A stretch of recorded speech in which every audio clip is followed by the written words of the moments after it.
Usaha ini sudah berjalan setengah tahun. Baru kan? Ya. Nama usahanya? Kamajo. Nabi Kamajo. Kamajo. Nabi Kamajo. Yang usaha ini di sini lumayan banyak ya makanan minumannya. Kalau minuman di sini ada kopi, minuman ya umumnya pada kafe lah. Iya. Ya kayak milkshake, terus ada mojito ya. Lalu yang paling diinginkan Kalau di sini ciri khasnya memang dari awal kita brandingnya seperti coffee shop. untuk modal awalnya Mulai usaha ini itu sebetulnya ya kalau dibilang prinsip kita awal ya belum berkembang ya teman sekitar 70-80 besar, lumayan besar. Tapi kita untuk beredar kita keluarnya pelan-pelan. Nggak langsung blek 80 juta gitu tuh.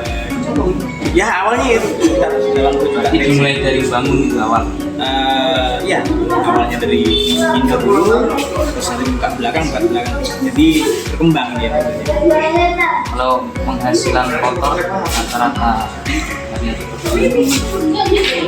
Awalan kita itu di omset itu omset angka 40 sampai 50. Karyawannya Karyawan kita sekarang ada 8. jangan lupa jajan terdiri dari Laki-laki 2, perempuannya perempuannya nanti. Dia masuk kekuatan atau tinggal satu. Nah, menurut Bapak apa perbedaan misalnya sama-sama bulannya ini? Kalau dibilang keunggulan kita ini keunggulannya di tempat. Kita Tempat di bukan di strategi sih sebetulnya, lebih ke kenyamanan. Kita lebih memprioritaskan pelanggan itu lebih merasa nyaman kalau tinggal yang di sini gitu sih. Apa yang paling disukai pelanggan dari Bapak? Sering sekali Hampir semua merata ya kalau dibilang untuk pelanggan. Rata sih kalau dibilang yang laku itu tuh imbang-imbangan. Semuanya laku semua karena memang kita nggak ada yang diunggulkan Kita ketika nggak unggul kita tutup. Nanti ganti menu baru lagi yang bisa. Tapi biasanya kan ada yang mengatakan di sana enak. Kalau dibilangnya diunggulkan ya sebetulnya kopinya ya bukan nggak bakal, maksudnya di tempat lain nggak ada kalau kopi shop gitu sih. Kalau yang lainnya ya sama aja sih. Kemudian apakah lokasi dari berpengaruh terhadap kesuksesan usaha itu? Kalau untuk kita lihat dulu kondisi lokasi. Jadi kalau kita lokasinya di kota, mungkin di jalan 3 sampai jalan yang maksudnya nggak kelihatan lah gitu. Itu mungkin bisa berkembang. Cuman kalau untuk di pedesaan memang lokasi itu harus dicari. Bedanya sih. Untuk lokasi awal ini memang buat atau sudah ada rencana Pak? Karena yang dekat pas memang ada tanah Enggak, ini kita nyewa di sini. Memang kebetulan memang lokasi strategis dan ukuran rukonya memang sesuai dengan angan-angan. Kemudian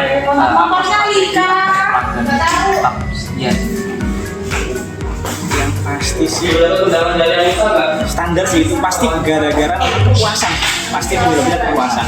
Itu yang bikin mereka balik lagi jadi pelanggan. Untuk kelemahannya apa saja kesulitan yang kalau dibilang kesulitan itu banyak banget sebetulnya kalau udah kesulitan.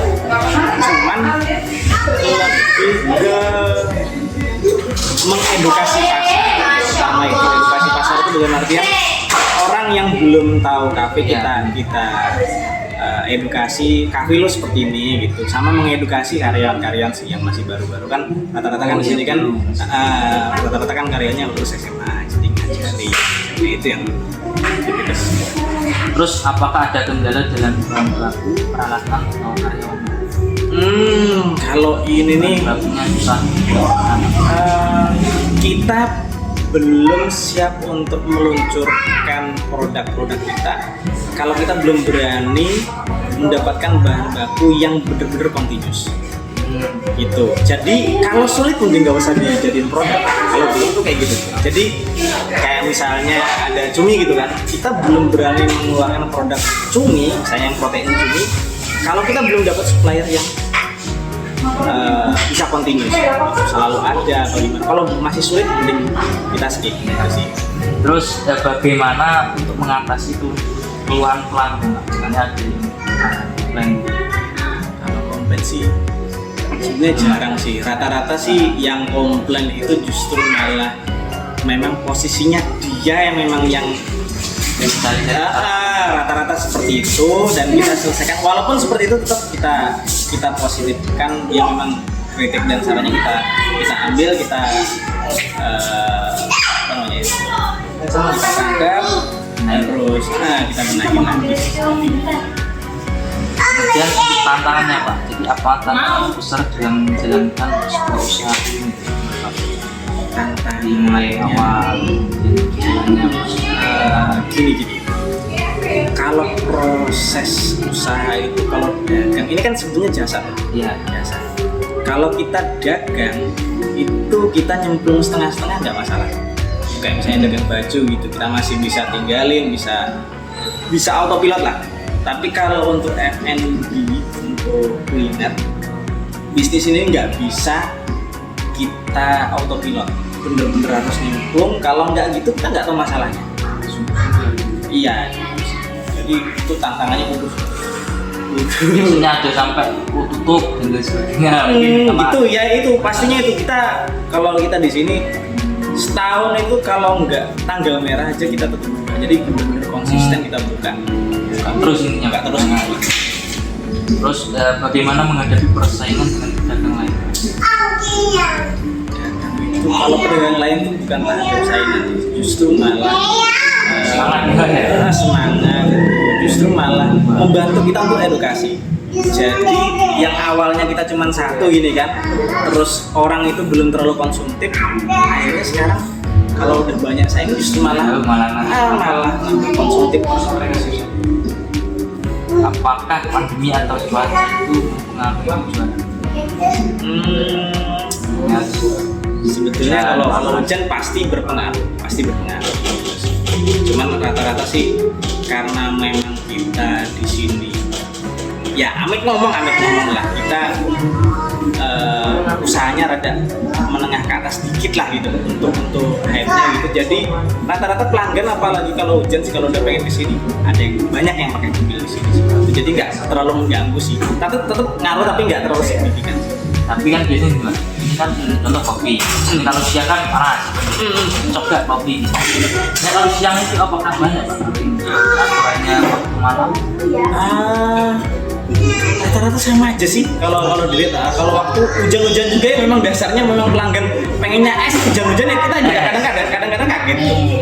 Ini hujan-hujan dingin minum es gitu kan. Cuma kita juga ada produk yang panas juga ada kita, jadi aman sih. Terlalu mempengaruhi Pak. Untuk peluangnya Pak, apakah ada rencana pengembangan usaha kedepannya? Sudah buka cabang?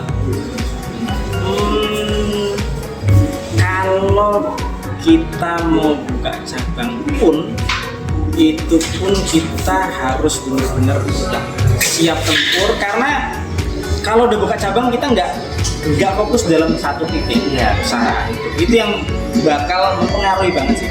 Gitu sih. Jadi untuk saat ini belum ada kepikiran untuk buka cabang sih. Belum Pak.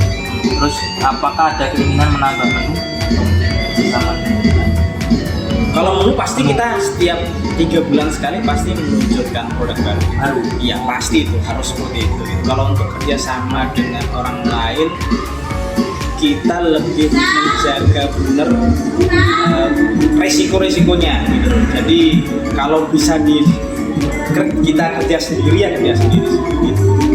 Ini kan ada di negara lain kan apa? Kalau itu pernah sih seperti itu gitu kan. Cuman rata-rata ya tidak kontinu sih rata-rata sih.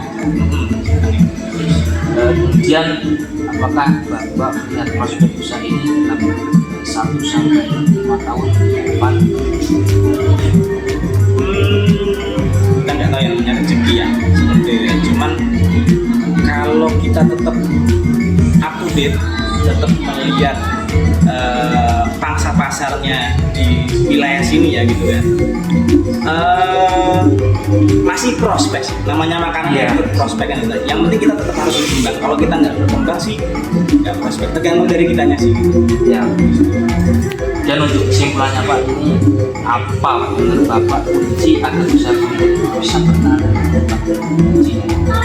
tetap up to date sebetulnya gitu. Ada yang lagi promo apa ada viral gitu, kita harus gerak cepat ya, bener-bener kita harus bener-bener cepat puter kepala maksudnya puter otak lah gitu, gimana supaya tetap targetnya. Dan apa saran bagi orang yang ingin mulai usaha seperti ini? Mungkin dia mau sarannya sih sebetulnya kalau sudah di usahakan jangan setengah-setengah.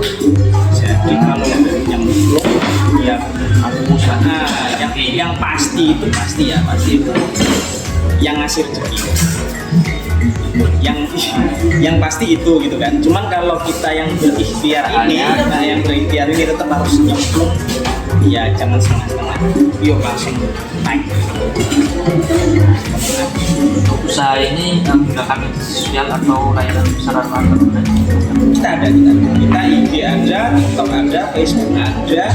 Untuk layanan pasar antar ya kita di sini asal di wilayah seputaran sini ya seenggaknya 1 kilo lah radiusnya kita gratis ya. Sini kamu kucu apa sini kan kita pasti kita gratis. Oh, boleh kita Pak? Ya pesanan aja. Gimana? Nomor berarti Pak ya? Nah kita nomor di sini ada nomor. Bisa banyak yang punya nomornya kadang ya baristanya yang deliver. Kadang kita di IG juga kalau ada yang nge-DM itu kita layanin gitu. Cuman kalau misalnya udah di luar itu kayak di Sendang Agung apa gimana, tergantung dari kondisi kita. Makanya kadang orang kalau mau pesen bisa delete nggak gitu, pasti nanya seperti itu. Kita lihat kondisi kita juga. Kalau kita lagi rame kita close delete gitu. Seringnya di IG Pak ya? Di IG sama di WA sih, WA juga banyak juga sih. Yang nomornya ada 08 23 71 63 73 21.